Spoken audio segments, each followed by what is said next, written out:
Hello class, and welcome to online session number 6, where today we're going to get into the Reformation. Got a lot of content jam-packed in this. I'll try to talk a little slower so you have time to process it. So I want to begin by asking the question well, what is the Reformation? The Reformation is not a monolithic singular movement, but rather a series of movements beginning in the early 16th century that sought to renew or restore Christianity from outside the structure and hierarchy of the Catholic Church. Now, the Reformation consists of 5 major areas of reform, and they're known as the Lutheran, Reformed, Radical, which we'll talk about that category in a moment, English, and Catholic. Now, the Catholic version is often considered separately as the Catholic Reformation or the Counter-Reformation. And so I want to begin today's discussion by talking about what we mean when we talk about the Protestant Reformation. And that term Protestant comes from the Second Diet of Speyer, a council that gathered in 1529. And the word Protestant emerges from the German princes and other political leaders who embraced Martin Luther's reforms and who originally protested the Holy Roman Emperor Charles V's oppressive measures against their religious belief and expression. Now, to provide some context for this the Reformation, we have to begin by recognizing that there's a number of different political changes happening in this moment. Now, more so than ever, European kings began to act as sovereign nations in the modern sense of the world. And so what we have emerged during this period is the early nation state. And if we look at Francis I of France, at the Battle of Marignano in 1515, Francis beat a large Swiss army that was supported by the Pope. Now again, that should immediately throw some red flags at us, right? That the Pope is funding and supporting an army. Now with Francis's victory, Francis then began to meddle in Italian politics. And in response to Francis's meddling, the Pope issues the Concordat of Bologna, which is issued in 1516, giving Francis the right to appoint senior clergy. And so the French then becomes this semi-autonomous state free of the Pope's authority. So that's happening in France, along with their interactions with Italy and the Pope. And meanwhile, of course, King Henry VIII creates his own church, and the idea of papal sovereignty begins to diminish. Now, additionally, we have some socioeconomic changes happening at the same time. Now, at this time, there is a general desire from the middle class for upward mobility. Now, the 3 most prominent figures in the Protestant Reformation, Luther, Calvin, and Zwingli, are all from the middle class. In the midst of this, we also see the rise of important banking families, the Fuggers, the De Medicis, and they help to foster early forms of capitalism, thereby moving European society away from middle-age feudalism to these early versions of capitalism. So additionally, in addition to political changes, socioeconomic changes, we see the emergence of widespread religious unrest. So an increasingly literate laity sought more educated and morally sound clergy. So several Renaissance popes were known more for supporting the arts, fathering children, or fighting military battles than for their spiritual leadership. In addition to these Renaissance popes, we have this controversy over the sale of indulgences. Now, church law on indulgences was lax because Pope Leo X was busy raising money to pay for the construction of Vatican City. And an indulgence was ultimately a ticket out of purgatory. So for a certain monetary donation, you could buy a number of years for yourself or your loved ones out of purgatory. And so in these contentious times, with all of these different factors, maybe all that was needed was a local controversy that was challenged by a brilliant and charismatic figure who would serve as a catalyst for change. Enter Martin Luther. Now, Luther is born in 1483 in Eisleben, Saxony. His father was a mine owner and operator who saved to pay for Martin to go to law school. And one thing we have to note about the world that Martin Luther lives in is he lives in this like enchanted world, right? Where they believe that at any moment they could be caught up in the manifestation of a supernatural battle between good and evil. That there was an angel or demon waiting for them behind every tree. And so in 1505, on his way back to the University of Erfurt, he encounters this lightning storm. He believes that hell is going to open up and swallow him in. And so in the middle of this lightning storm, he cries out to Saint Anne, and he pleads with Saint Anne to help him. He says, "Saint Anne, help me. I will become a monk." Now, Saint Anne is an interesting figure here because in the medieval church, she was considered the patron saint of miners, and not like underage people, but miners who are going down in the earth and mining for precious metals. Well, now she's associated with mothers and women bearing children. And so following this lightning storm experience, Luther defies his father and he is scared into becoming a monk. His father wanted him to go to law school. He says, "No, I'm not going to law school. I've given my life over to become a monk." And so he enters the Augustinian order and becomes an exemplary monk. But he is still incredibly unhappy because he is overcome with a fear of hell, a fear of demons that are out to get him, and a fear of his own sin. Now, in the midst of this fear, he gets his doctorate in theology and he starts teaching at a new university at Wittenberg. He's invited, which is interesting, he's invited to teach at Wittenberg in order to find peace with God over the state of his soul. And in 1515, Luther has yet another formative experience, which is known as his Tower Experience conversion. And in this conversion, he's in this tower and he begins to really dive into the burning question of his day, which is, how can I be saved? And his answer that is revealed to him in this tower is sola fides, right? By faith alone. So he comes to this realization that he is justified by faith alone. And in this process, as he writes about this later on, he cites Romans chapter 1, verse 17. For in the righteousness of God is revealed from faith to faith, as it is written, he says, but the righteousness shall live by faith. And so justification by faith for Luther is wherein God bestows righteousness upon sinners as a gift, so that humans are able to have a relationship with God. And so for Luther, humankind cannot meet God's demands for righteousness because human beings are sinful.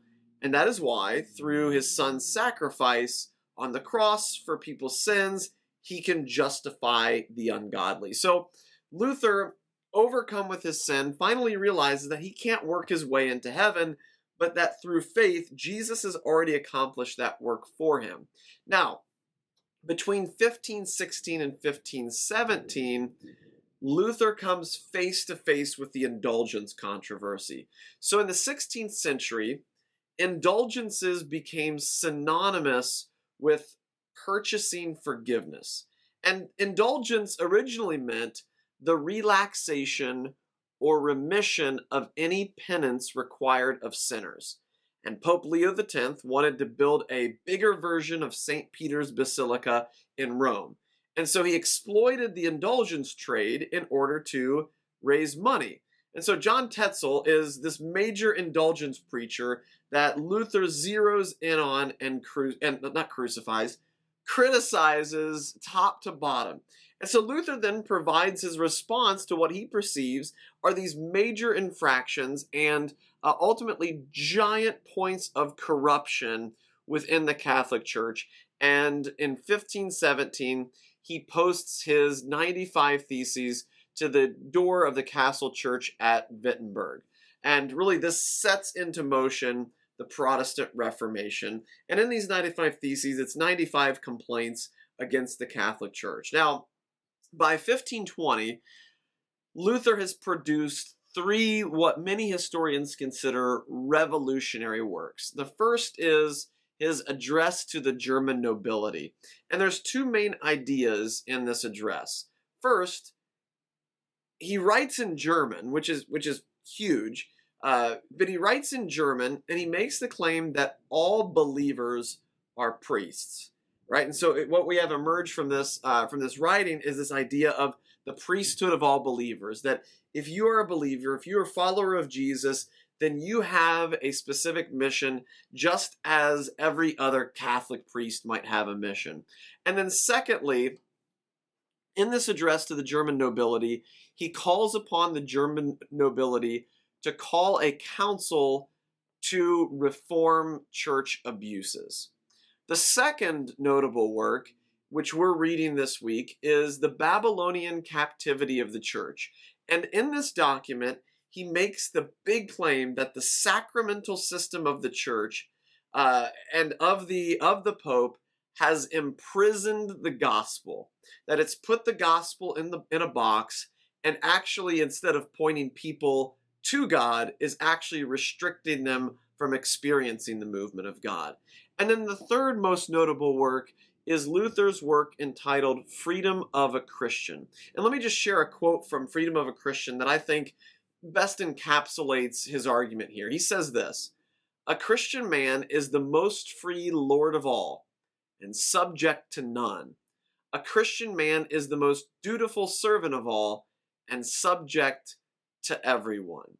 So as Luther produces these volumes, and they're distributed across Germany and even beyond, there's a number of different controversies that begin to arise between the years 1521 and 1530.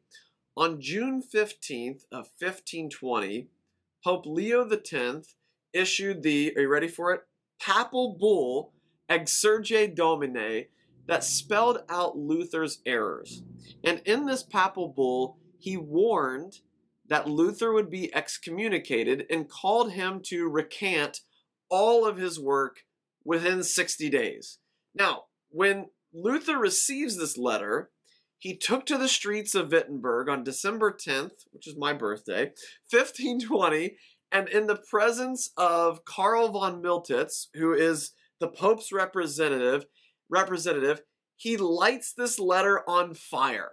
And in that moment, von Miltitz, he excommunicates Luther and calls him to testify at a church council known as the Diet of Worms. And in the Diet of Worms in 1521, Luther arrives and makes his confession. And he says that his fidelity and his honor and his commitment is to Scripture alone. And so at the Diet of Worms, his excommunication is upheld, and Luther is marked as not only a fugitive of the church, but a fugitive of the law. Now, how could that be? Remember, at this point, the church and the state, in many ways, are synonymous. And so they had the legal capability to arrest him for not just heresy, but for treason against the state. So Luther goes into hiding under the care of Frederick the Wise at the Wartburg Castle, right? And while he's at the castle, he has time to answer yet another burning question: where does church authority lie? And I think that's a question that we can ask for ourselves. Where does church authority lie? Is church authority found in the Scriptures? Is church authority found in the leaders of a specific denomination, like in our modern day sense? Where does the church authority lie? And so I think it gives us an opportunity to recognize that as he goes into hiding, Luther is presented with an opportunity to really begin to think, okay, how is it that the church exists in its essential nature as it seeks to navigate really life and culture? So as he is taking refuge at Wartburg Castle, he also begins to produce what I think is probably his most important work, which is the German New Testament. So he finishes the German New Testament while in hiding in 1522, and he used Erasmus's Greek New Testament in his translation. And so this is just a huge moment for the life of the church, because all of a sudden the German people are going to have access to the scriptures in their own language. Now, this is where it begins to go off the rails. And that is while Luther is in hiding, between 1524 and 1525, there is a massive peasant revolt. So peasants misunderstand Luther's teaching on freedom and demand freedom from German princes. And as a response, German princes slaughter up to 100,000 peasant people. 100,000 peasant people. And what happens is Luther is then blamed in part for supporting this peasant revolt. And so Luther is increasingly beginning to realize that if he wants Reformation to continue, he can't just have the support of the peasants, he needs the support of the German nobility, the support of the princes. Now, in 1525, at the end of this peasant revolt, and this, of course, is not related, he marries Katharina von Bora. Now, Katharina, or Katerina, however you pronounce her name, Katharina von Bora is a former nun. And he marries her in 1525, and in the process of their marriage, Luther and von Bora together, which it's often attributed to Luther, but they write a book on the family. And so Martin Luther had not planned on getting married, but this former nun, von Bora, convinced him that it would be a good idea to marry her. And so due to her moderately wealthy background and what I think is fascinating, she also had a license to brew and sell beer. She was able to support Luther financially.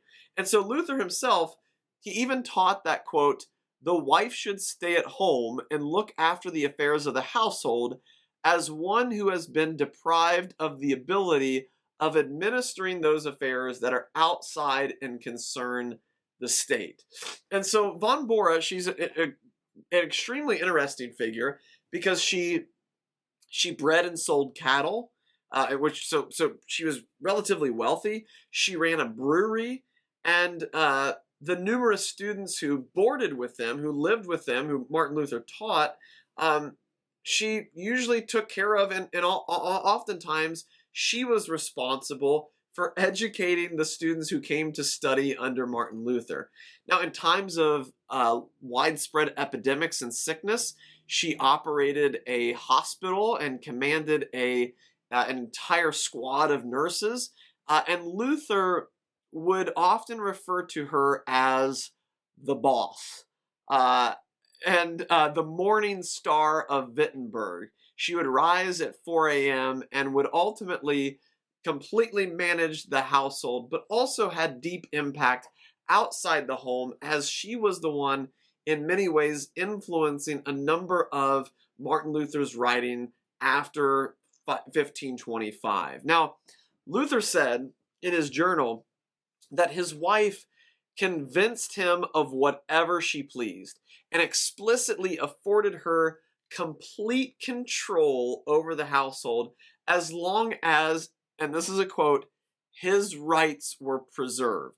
And so today for this week we're reading Table Talk, or at least excerpts from Table Talk. Now, Table Talk is a collection of sayings and insights on home life that are attributed to Luther, but largely reflect the thought of von Bora.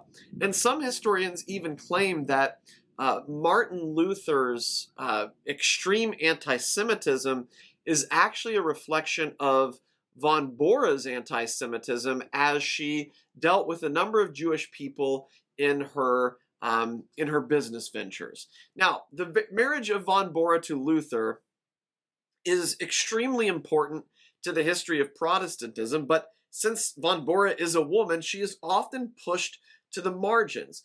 And the reason why it is important is specifically in regard to the development of its views on marriage and gender roles. So while Luther was not the first cleric to marry because of Reformation ideas, he was easily the most prominent. And so as he argued publicly for clerical marriage and produced a ton of anti-Catholic propaganda, his marriage then became an embodiment of his philosophy, but also a natural target for his enemies.